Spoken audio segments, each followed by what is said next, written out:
அம்மாச்சி வைத்தியம். இன்று உங்களுக்கு கொளஞ்சிக்காயோட மகிமையை பற்றி தெரியுமா? அது எப்படி இருக்கும், என்ன உணவு, அதை எந்த மருத்துவம் செய்வோம் அப்படிங்கலாம் சொல்கிறேன். வாங்க வீடியோக்குள்ள போகலாம். முதல்ல அதற்கு முன்னே நீங்கள் லைக் பண்ணுங்கள், ஷேர் பண்ணுங்கள், சப்ஸ்கிரைப் பண்ணுங்கள். வாங்க வீடியோக்குள்ள போகலாம்.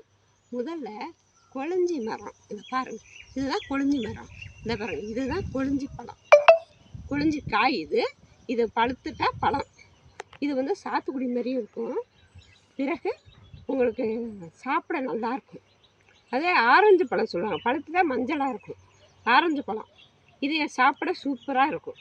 இதை சமையலுக்கு நீங்கள் எலுமிச்சை பழம் பிசைஞ்சு சாப்பிட்ற மாதிரியே இதையும் போட்டு கிளறி சாப்பிடலாம். அதே மெத்தேடு தான், இதை சாப்பிட்லாம்.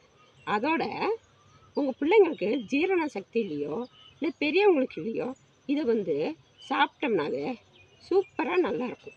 ஜூஸ் போட்டு குடிங்க, அருமையாக இருக்கும். அதுக்கு மேலே நீங்கள் இதை எவ்வளோக்குள்ள சாப்பிட்றீங்களோ உங்கள் ஜீரண உறுப்பு அவ்வளோ குணமாகும். செய்து பாருங்கள். நன்றி.